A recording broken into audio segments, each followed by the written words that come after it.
Hello again.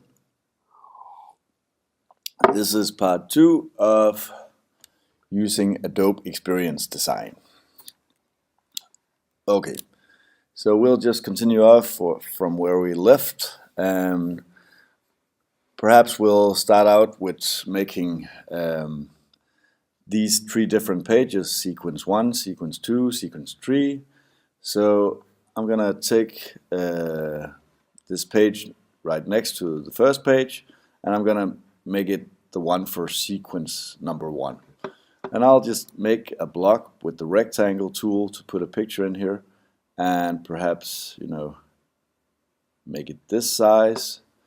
And if I need to make sure that it's located probably according to this one next to it, I can try placing accordingly,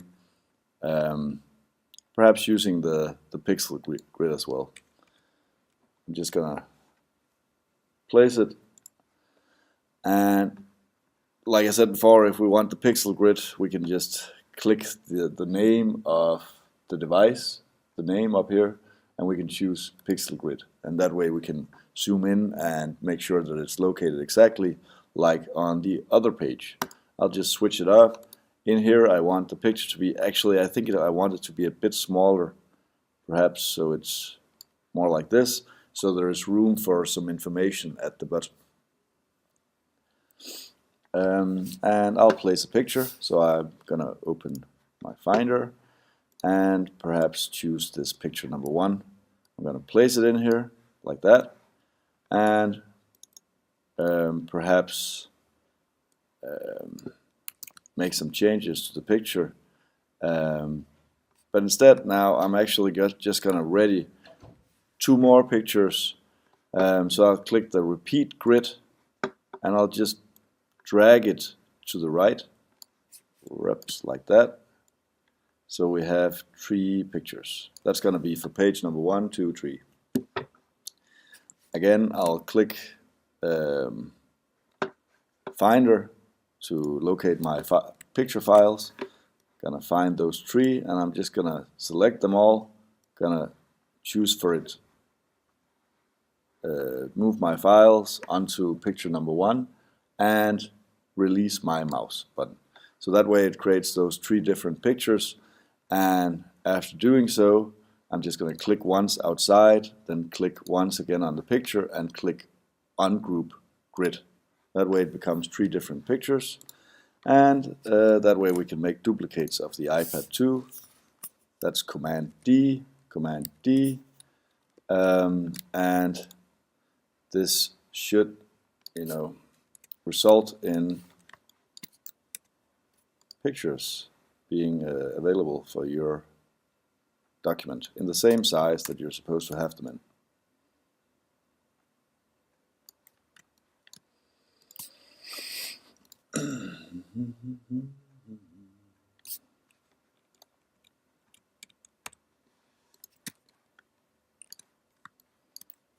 I actually think I'll relocate these so they're centered.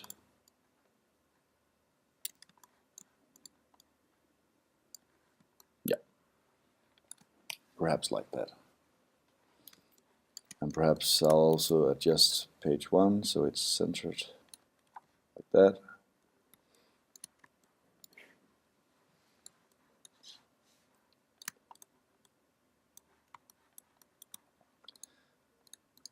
And perhaps I'll make a copy of this sequence 1 from page 1, go to my iPad 2, make a copy of that, throw it down here somewhere. Same with next page, same with next page, and that way in a few seconds I have my entire setup.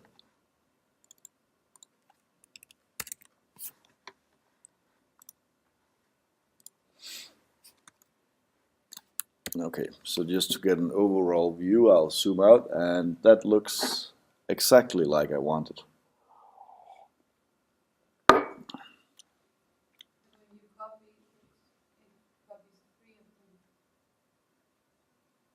The sequence 1?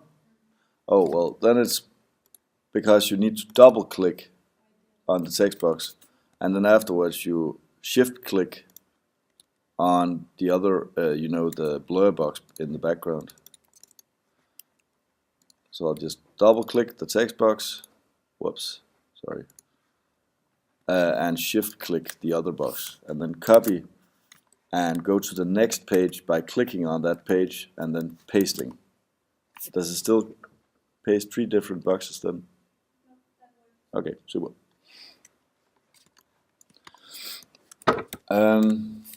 Okay, so next off we'll just, let's say this is a rating system where the people who has had their eyes fixed, they grade the doctor on how good he did his job. So we'll make a rating system here. And to do that, we'll just find a star instead of having to design one ourselves. So we can go into File, Open UI Kit, and don't recall if that's in Apple iOS or Google Material or if it's Microsoft Windows. Let's just check the Apple UI Kit. Yep, it's located right there.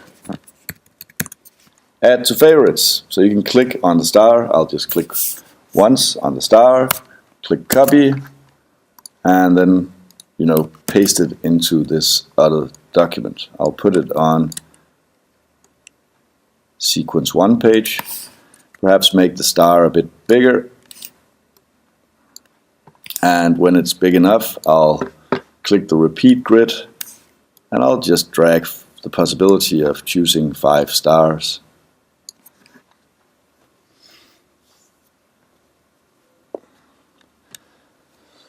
And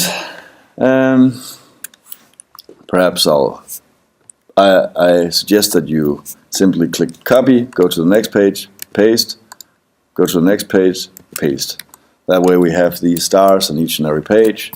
And let's say I want to give this picture, this eye surgery, I'm going to give it 4 stars out of 5. So I'll just click copy. Actually, it is already copied. But then I'll click paste for there to be stars on top of the existing stars. But these stars will be another color, so I'm just going to double click on one of the stars, and you notice it will change all of the stars. And after having double clicked one of them, I'm able to change the color inside of fill. So I'll change that to, let's say, yellow. And afterwards you can just drag the stars away and you'll have the gray stars in the background.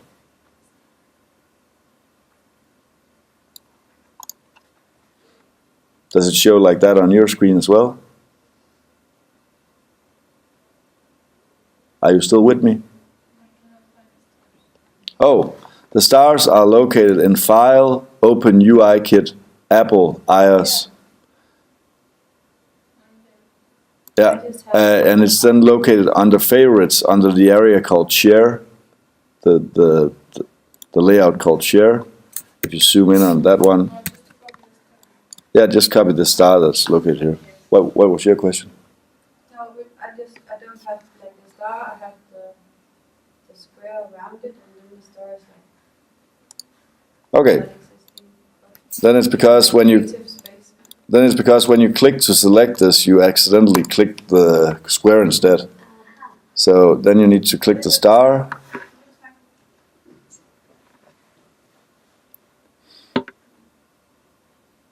And then click copy.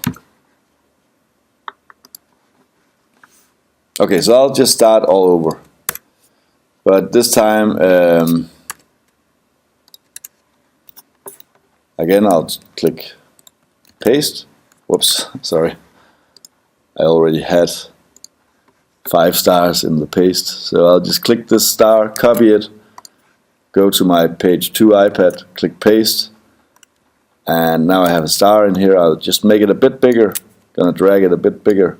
And then click the repeat grid.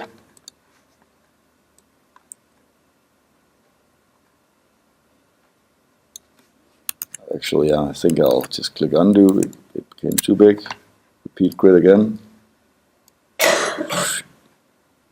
like that.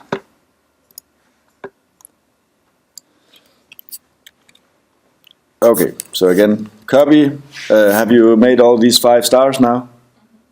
Okay, so copy, go to next page, paste, go to next page, paste.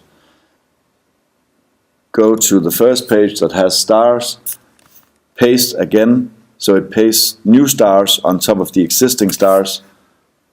And then double click on one of these stars and change the color inside of fill. You have to double click one of the stars in order to change the color. So then you can click fill and change it to become yellow. Actually, I'll go with some kind of orange yellow, a warm yellow. And then because that there's gray stars beneath, you can actually drag this grid to indicate less stars.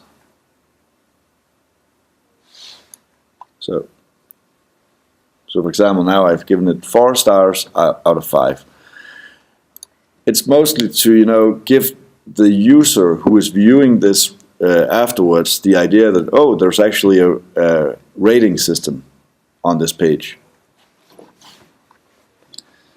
So perhaps I'll copy this and I'll paste it in place here. And this surgery job got 5 stars, and this one was not as good, so it's gonna get perhaps 3.5 star.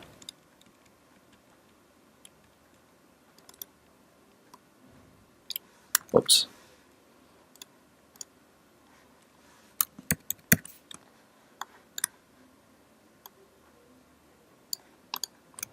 Like that.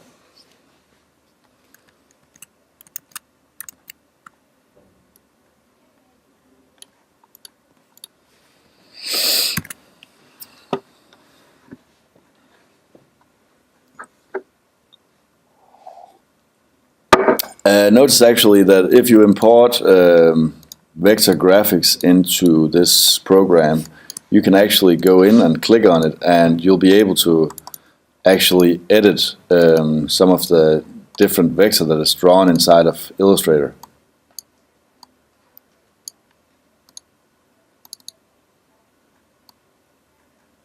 You see that? So you can actually change stuff you import from Illustrator. You can change the vector of that inside of your file that you placed in Adobe Experience Design. I'm just going to change this back. It would kind of look weird if I started changing too much. Okay, aside from that, we'll also have another page, which will be this settings menu or this drop-down menu. And I'll make another page for that. So I'll just perhaps duplicate this page. So I'll click the name, duplicate, and then just remove the items I don't need.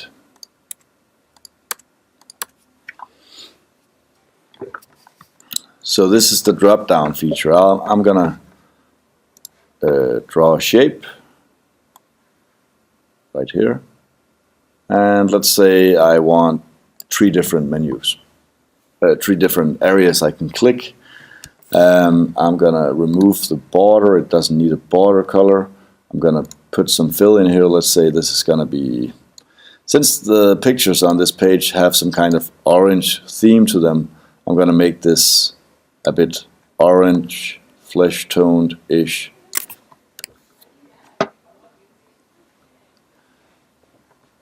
And I'm gonna write some text in here as well.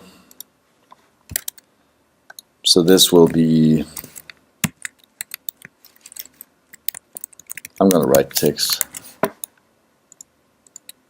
And we're using Part2 on our products, and just gonna set it to a different size. And perhaps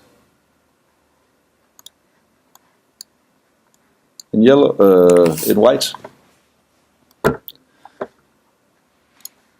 I'm gonna move it, let's say center it, and aside from centering it, I'll click for it to be centered text, so when I start writing on it, it will not start writing towards the right edge, but instead towards both edges.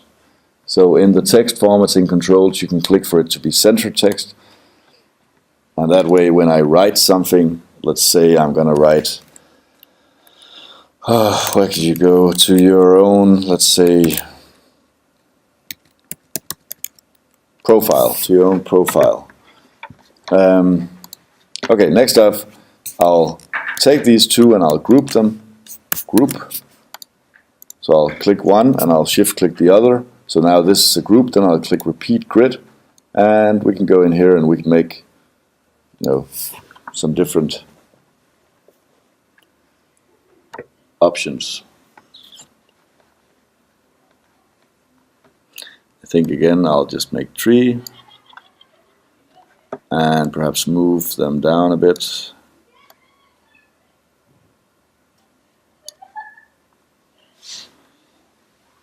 And I think this looks more like I wanted. So this will be profile, the next one will be ratings, and the last one will be logout.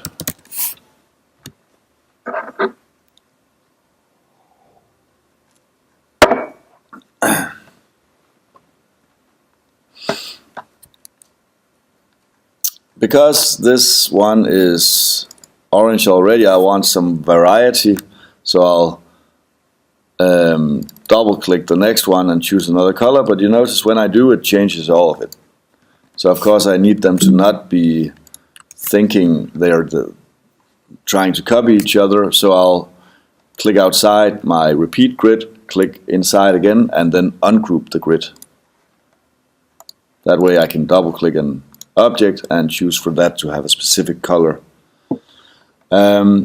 Actually, I would like it to save this orange color, so I'll double click the first one, click the fill once, and then click the plus sign down here at the bottom. That way it remembers this color for future use. So perhaps I want these stars to be that color as well, or I wanted the color of the stars to be the color that this system has. Well, then I would be able to do it like that. So let's say these colors, these stars are supposed to be that color, then I could just simply select it in there. So I'm going to change it in all these places. 1, there we go, and again, there we go. Okay, on the next one, ratings, I'll set this color to be perhaps a bit more orange. Gonna save that as well. And on this one, I'll use that orange I just created and make that even more red. So, if you want to use exactly the same colors that your company is using, let's say you have some assigned colors in Illustrator, I'm just going to make a random document. You notice perhaps you have some swatches inside of Illustrator that you're using for your company. You'll just open your company library with swatches, and okay, so let's say in my case my company swatches is something is color is, let's say, neutral colors. Yes. Okay, so this is what my company uses. Then I could simply take a screenshot. Perhaps I'll just make them a bit larger so it's easier to see what's going on. And let's say this is the colors I'll use. These ones right here. You can change the view to be different, you know, depending on how you want them to be viewed. Perhaps this is better. This is my company colors. Then you could take this screenshot right here, just pull it in here, and then you have the colors that your company is using. And that way, if you wanted these bars right here to be your company colors, you could just click Profile, double click it, and inside of Fill, you could simply choose for it to be using the, right next to the fill. There's a color picker. You see that? That's a color picker. And then you could simply click on this color right here. So you could import your company colors to your Adobe Experience Design and choose the same one. Okay, I'm just gonna move this somewhere else, perhaps up here. You can have anything out on your canvas, as long as it doesn't go inside of the layout. It's not gonna be an interruption. It's not gonna be exported to the final preview. Finally, I think I want a back button. So I want the possibility of there being a back button. So I already found a back button. Have I deleted that? Possibly I have deleted it. So I'm just going to find that again. That was an Open UI kit and perhaps Apple. No, it was Google material, and there was a navigation bar up here. So I'm just going to zoom in on that. I'm going to take this back button, copy it, close, close, go in here, and simply just paste it.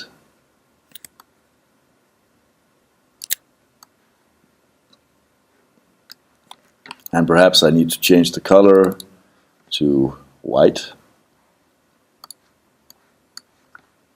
so I can actually see it.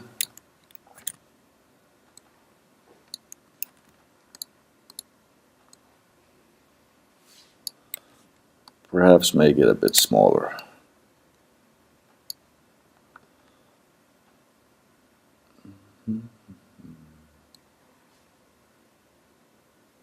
Where should we put it?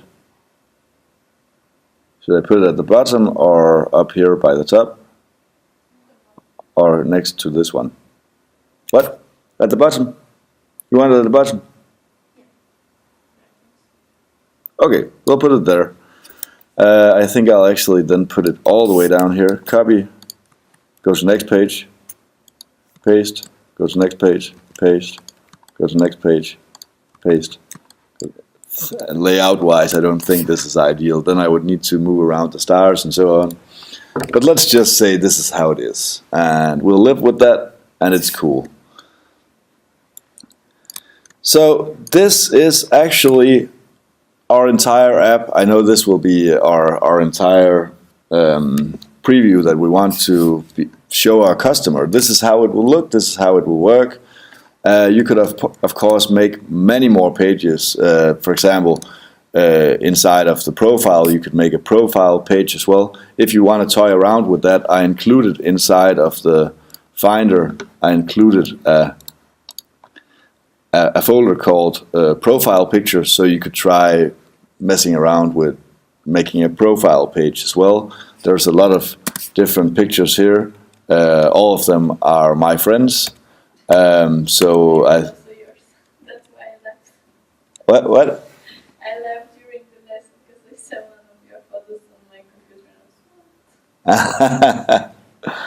Yes, and so of course there's two pictures of me as well, one more than of everyone else, and so this is my team of comrades. So you could make more pages consisting of, some of my, perhaps a page where you can see who is logged in right now. And I can just show you actually a quick way of making one interesting, making it interesting to show who is logged in, perhaps. So if you make a square, perhaps actually a square and not a rectangle, then hold down Shift while doing it. then you actually notice that you have these handles you're able to adjust, so you can make the rounded corners. But if you pull it all the way to the center, it's actually big. It will become a circle. Then if you hold down Alt and drag towards one corner with this center radius, you can make one of the corners different, or two of the corners different, three of the corners different, and whatnot. So actually I'm just going to do like this, then I'm going to rotate it with my direct selection tool, and now you'll notice that this looks kind of like what you see on Google Maps when it tries to point out a location. Can you see that? So if I want to place a picture in here, I could just make another circle. And if you want to draw a circle from the center, and outwards, you could just click and drag this shape and hold down Alt for it to shape from the center. Watch out you don't hit the center of the actual object, because that will make you edit the existing object. So of course I'll just try a bit above the object, and then hold down Alt, click and drag for it to reshape from the center. So this circle will serve as my profile picture. Well, then it's really easy now. You can simply just drag in a picture. So I'll just click my Finder, and let's say it's gonna be Anna. Anna is gonna be in this circle. Then I'm gonna release, and there's a picture of her in there. And next off, I'll just perhaps make this a color that I've saved already. Perhaps she's supposed to be surrounded by yellow. And now if I wanted to make a lot of people like this, I could just group them. I could just simply group them, then click Repeat Grid, and you know, then we suddenly have a lot of the same picture.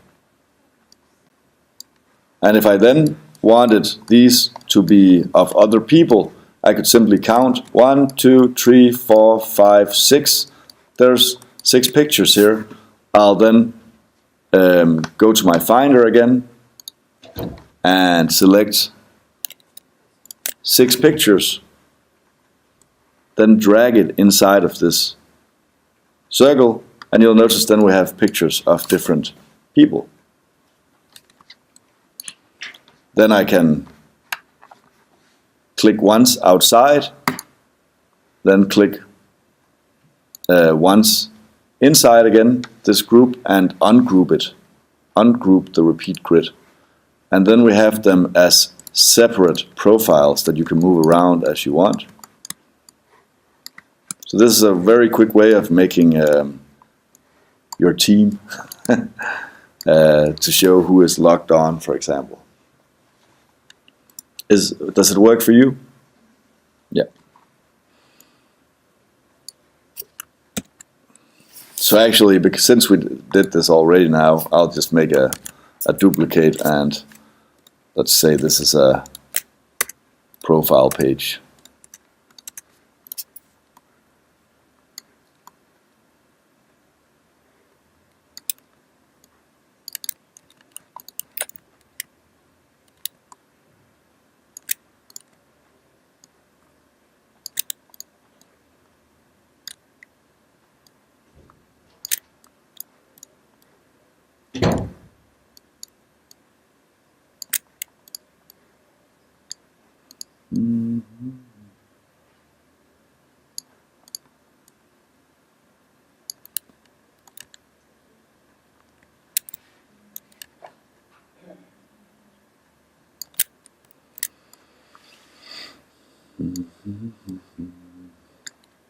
Yeah, whatever. And put some remarks about everyone. Anna is logged on, Jacob is logged in, Heinrich is logged in, and so on.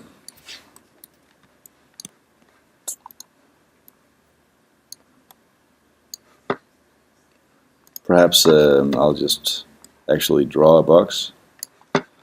And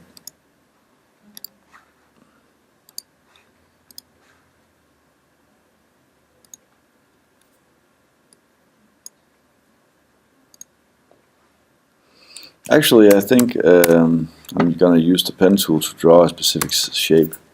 So I'm gonna just click and drag. Right.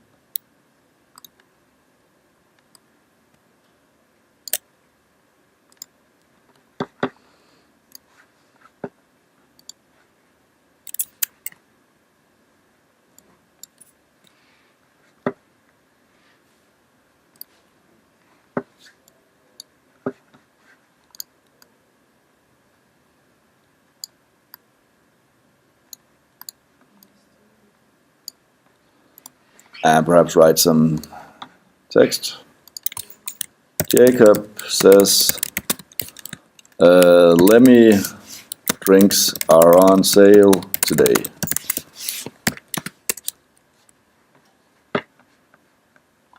At the Rock Cafe.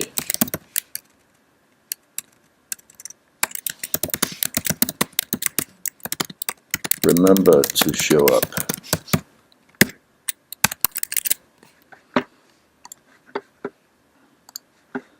And perhaps I'll want to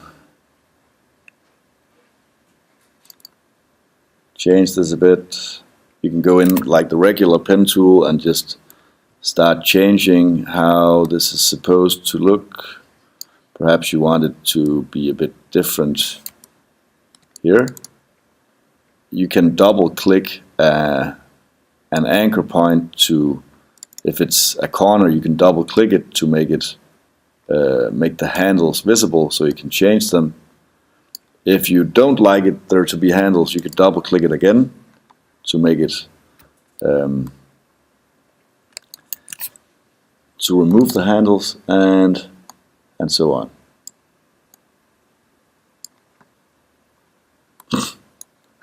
Yes, okay. That's probably the best speech bubble I've made for a long time. I think that's enough. Right now I'm just trying to make things look beautiful, and that's not really anything. You can do that yourself.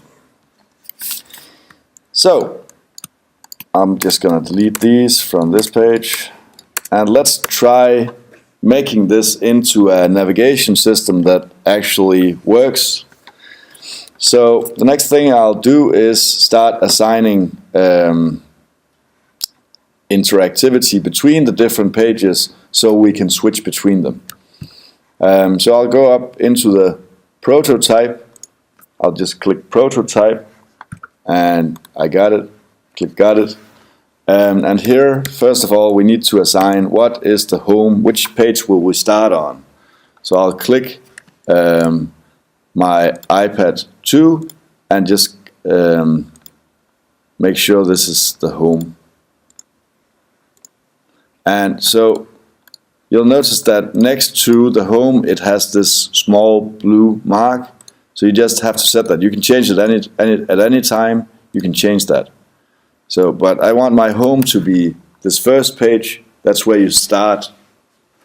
And actually, perhaps I'm going to move these a bit from each other because right now they're perhaps too close to each other.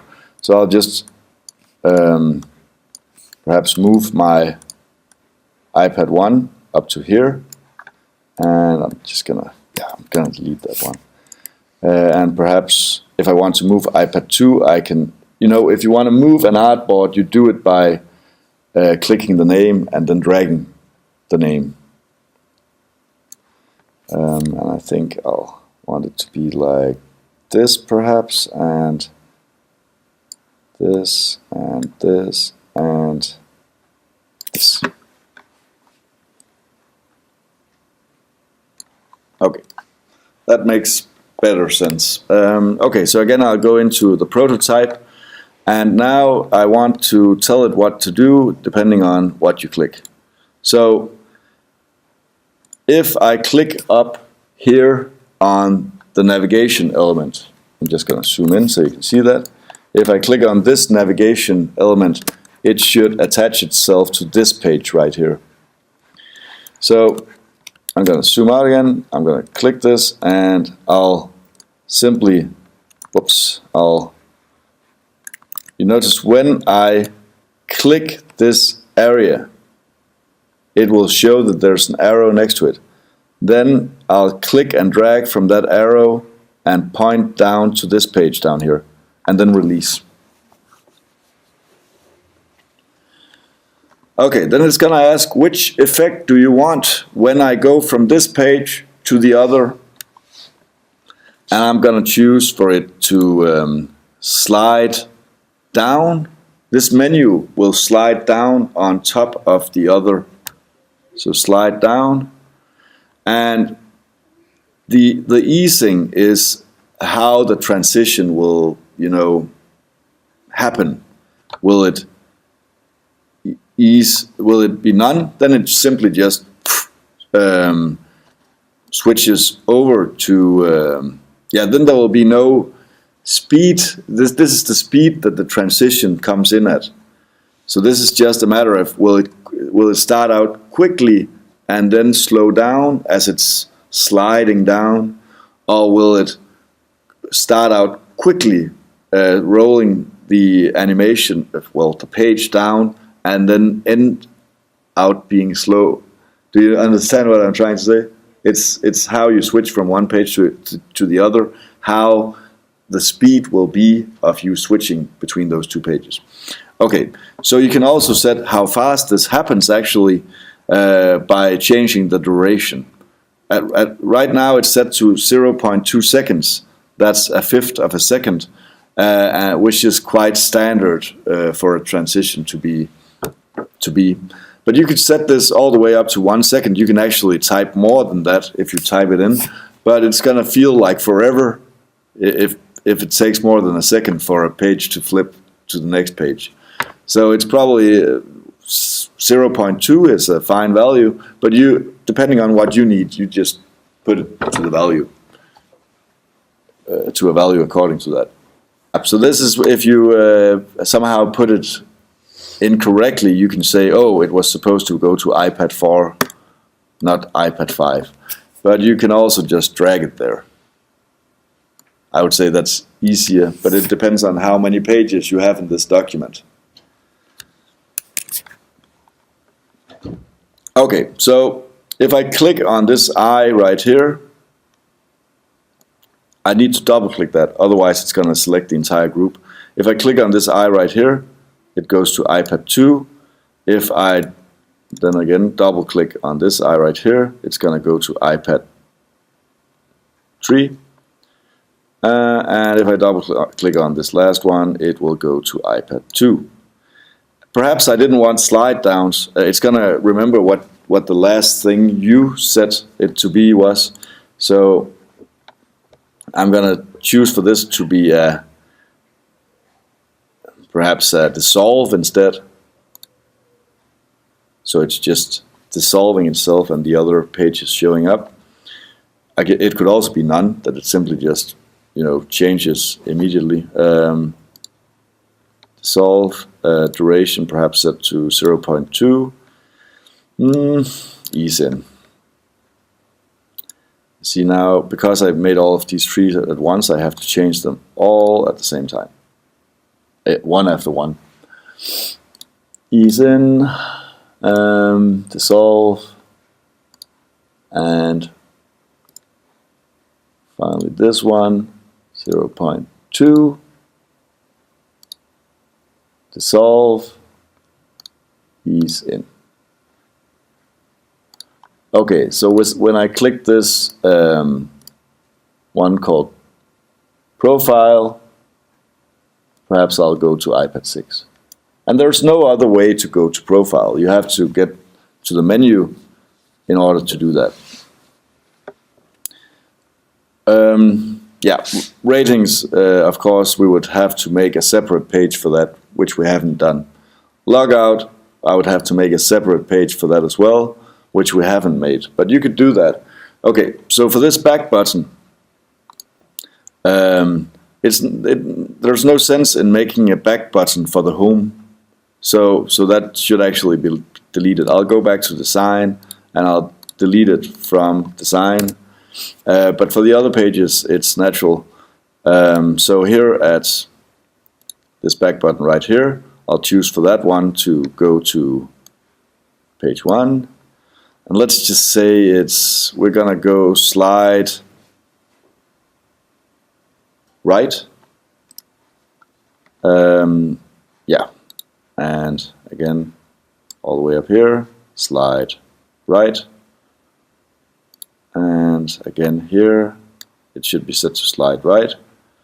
And here, slide right. And so this could also actually, instead of being back, it could also be a home button. Perhaps that's more logical.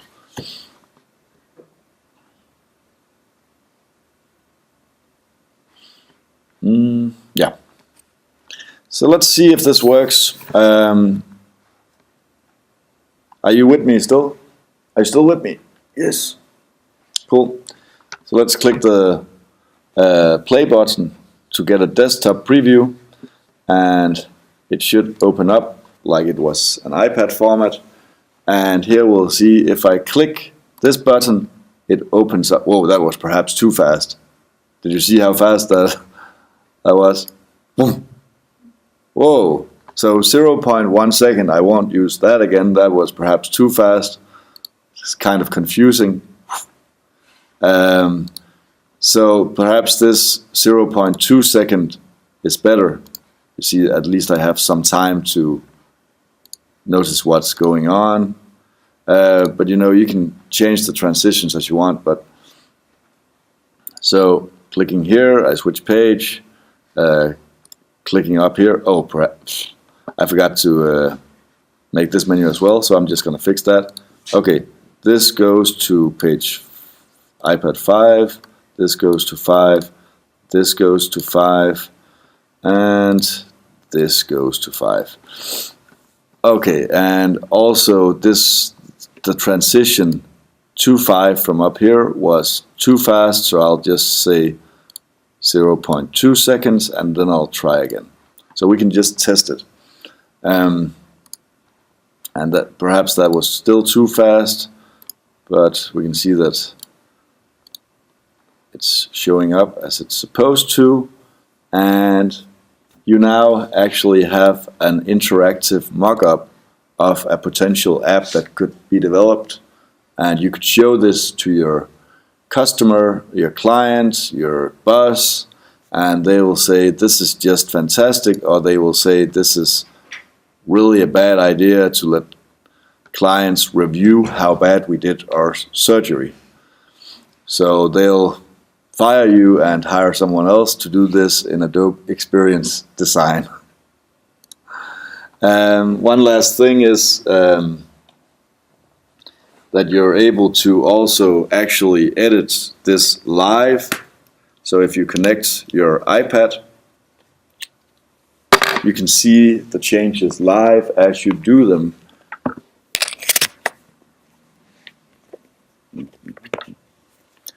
No, we don't want to look at my photos.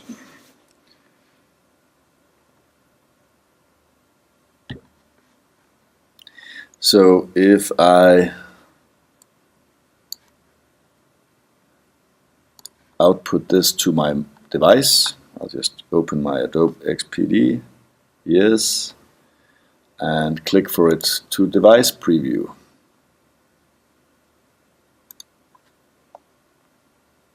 And let's just, whoops, come on, come on, ah! It's so sensitive, my iPad. So here, if I open it up, I'll just show it in front of the screen. Whoop.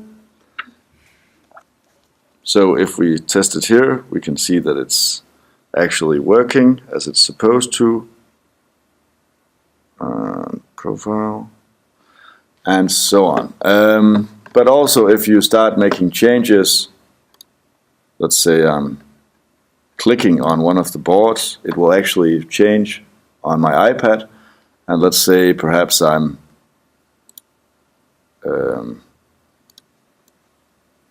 moving some items inside of here.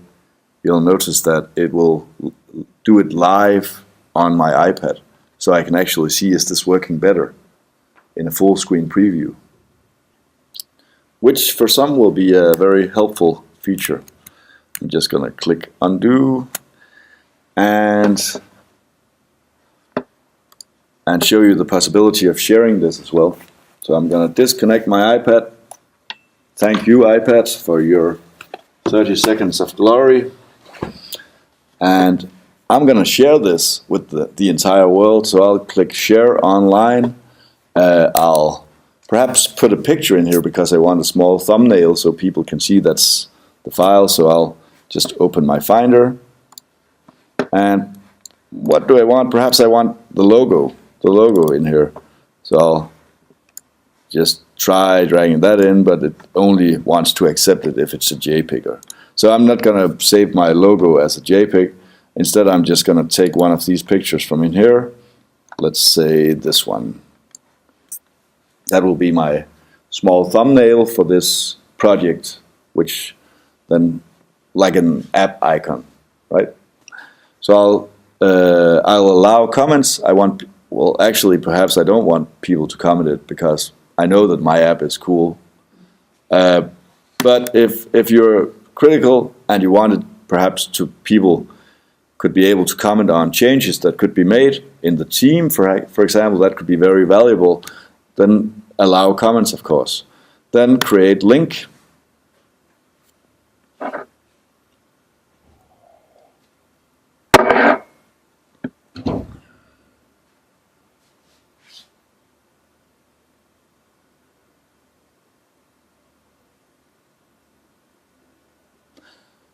This is actually the first time I ever clicked on create link. So it's going to be fun what happens. And it worked! So not even any problems. It shows me that this is where it's located. This is the link. You could also copy link, then it will copy to your clipboard.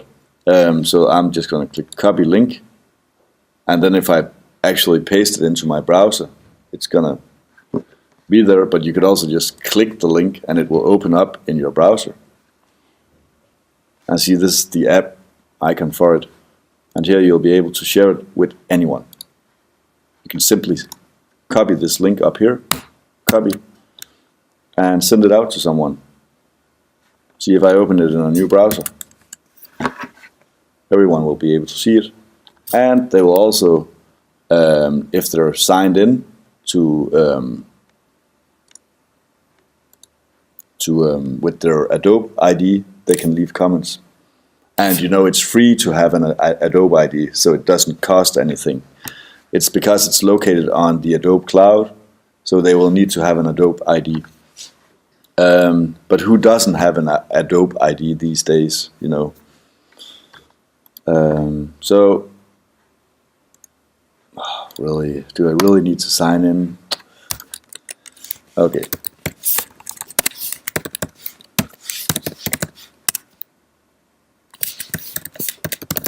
Is this my password? Yay! So this looks absolutely amazing. Thank you, God. Oh,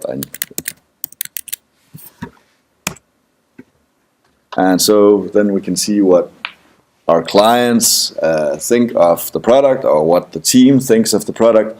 It's a quick way of just figuring out, okay, what needs to be changed. And while commenting, you can just, you know, see how the interactivity works and so on. It's a really neat system. If you don't know where you can actually click, because sometimes some features are disabled, let's say right now you can't click ratings and logout, then you can just click once on the document and it will highlight which areas are clickable. So that's also a nice feature. But I think actually that's everything I had on my heart today. I hope you will find this useful in your digital publishing, perhaps even your exam. You could make a mock-up like this, an interactive mock-up.